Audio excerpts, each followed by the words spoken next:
Hai guys, di depan kamu ada Melisa. Lagi nyari smartphone dengan harga murah meriah di kisaran 1 jutaan. Berarti kamu jodoh sama video ini. Realme kebetulan baru banget ngeluncurin entry level smartphone seri C terbarunya, Realme C33. Setahu aku, ini sekaligus jadi suksesor dari Realme C30 yang pernah aku review sebelum ini. Ada di harga 1 jutaan, wajar sih, ada aja yang questioning performanya. Tapi jangan salah, Realme C33 sebenarnya juga punya banyak daya tarik tersendiri untuk dipinang. Yuk kepoin. Bagi aku, Realme C33 ini jadi salah satu HP 1 jutaan terbaik dengan desain stylish, enak dilihat, gak boring, nyaman digunain juga. Boundless sih desainnya, plus aksen glitter di bodinya menurut aku juga ngasih sentuhan yang elegan dan feel menenangkan. Kayak ngelihat permukaan air laut gitu dengan refleksi bling-blingnya pas kena sinar matahari. Kebetulan punya aku ini yang varian aqua blue. Right angle bezelnya juga bikin tambah cakep ya. Bobotnya terbilang ringan nih, di angka 187 gram aja. Selain itu, ketebalannya juga cuma 8,3 mm ultra slim. 2D composite materialsnya yang dari PC NPM MMA juga ngasih efek tekstur yang premium. Sebagai gantinya kamera island, Realme C33 ini juga punya 2 kamera di dalam masing-masing bulatan besar ini, plus 1 bulatan kecil buat lampu LED flash. For your information, tonjolan kameranya ini juga nggak ngeganggu ya. Menengok sektor kamera, dibandingin sama smartphone lain di level harganya, spesifikasi kamera dari Realme C33 ini jujur bikin aku kagum sih. Realme C33 ini mengandalkan kamera utama dengan resolusi yang tinggi nih, 50 megapiksel AI rear camera, plus dibekalin sama PDAF, biar nggak ribet atur fokus secara manualnya gitu. Ada pula portrait lensnya yang ngebantu ngelengkapin HP ini. Yang aku suka adanya fitur CHDR yang merupakan algoritma untuk tingkatin dynamic range gitu dan ngasih kemampuan backlight camera yang nggak ngecewain. Hasil fotonya tergolong jauh lebih sip dibandingin sama HP 1 jutaan lainnya nih. Saturasi warnanya juga lebih hidup. Gak heran ya, makanya positioningnya sendiri layak disebut sebagai standar baru kamera smartphone 50 megapiksel di harga sejutaan.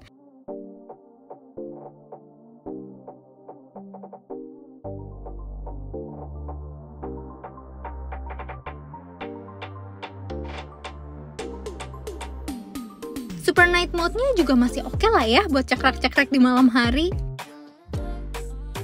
Selain dari 2 kamera di punggung tadi, kamera depan Realme C33 ini dengan 5 megapikselnya juga mampu menunjang aktivitas selfie dan video call aku.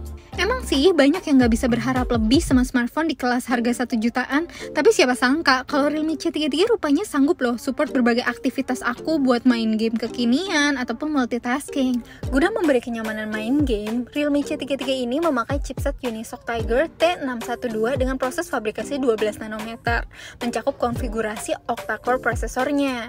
Meskipun nggak se-eksis MediaTek dan Qualcomm, Unisoc tuh merupakan produsen SoC di kelas entry level yang nggak bisa dipandang sebelah mata loh. Yang bikin oke, chipset ini punya micro arsitektur ARM Cortex A7X, siap buat digas lah intinya buat main game kayak Mobile Legends gini dengan pengaturan grafis sedang. Level performa yang dirasain sih jujur ya, ngelebihin ekspektasi awal aku buat sebuah smartphone terjangkau. Awalnya, aku kira Realme C33 bakal pakai Android Go Edition yang biasa dipakai di smartphone entry level. Tapi asiknya, Realme C33 malah milih Android 12 didampingi Realme UI S. Beda dari pendahulunya, Realme C30 yang pakai Realme UI Go Edition dengan Android Go-nya. Realme UI S sebenarnya emang versi yang juga disederhanain dari Android biasa, tapi lebih advance gitu dibandingin sama Realme UI Go Edition. Dengan ini, Realme C33 jadi seri C pertama yang menggunakan Android 12. Di bagian layar, Realme C33 ini mengusung spesifikasi yang gak jauh beda dengan ponsel 1 jutaan lainnya. Meskipun begitu, saturasi warna dan detail yang ditampilin layarnya pun cukup baik ya. Menurut aku, Realme C33 ini cenderung punya layar yang oke buat maksimalin visual experience.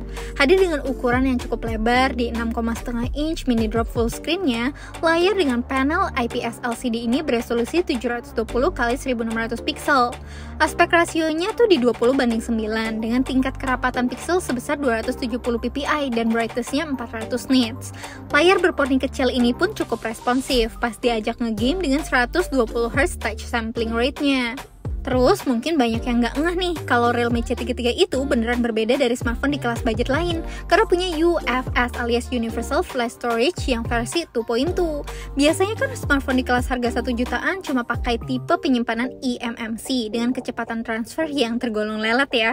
Jadi emang berasa banget sih performanya tuh di sini lebih cepat dan smooth pas running aplikasi, loading ataupun copy data berkat si UFS 2.2-nya ini. Surprisingly, Realme C33 ini juga hadir dengan slot memori eksternal. Jadi ada slot micro SD terpisah gitu yang mendukung hingga 1 TB. Jadi aku nggak perlu ngorbanin 2 nano SIM card slotnya. Aku paling suka sih sama triple slot card gini karena produktivitas aku tuh nggak bakal keganggu walaupun aku nambahin storage ekstra buat naruh file foto, video, dan lagu. Realme C33 punyaku sendiri berkonfigurasi RAM-nya tuh 4 GB dengan internal memori 128 GB. Salah satu nilai plus lainnya di Realme C33 yaitu adanya side fingerprint sensor. Biasanya di kelas harganya kan cuma ada sensor sidik jari di bodi belakangnya kan ya. Nah, kali ini beda nih. Dengan side fingerprint sensor yang responsif, bahkan cuma 0,5 detik aja, Realme C33 ini jadi punya bodi belakang yang kelihatan lebih clean deh. Massive battery 5000 mAh-nya berdasarkan pengalaman aku nih yang keseringan pakai HP ini buat multimedia dan buka-buka sosmed. Rasanya sih cukup-cukup aja ya buat nemenin aku seharian tanpa perlu di-charge. So gimana? Udah cukup bikin kamu jatuh cinta belum nih? Komen di kolom komentar di bawah ya. Dan kita ketemu lagi di video selanjutnya. Bye-bye!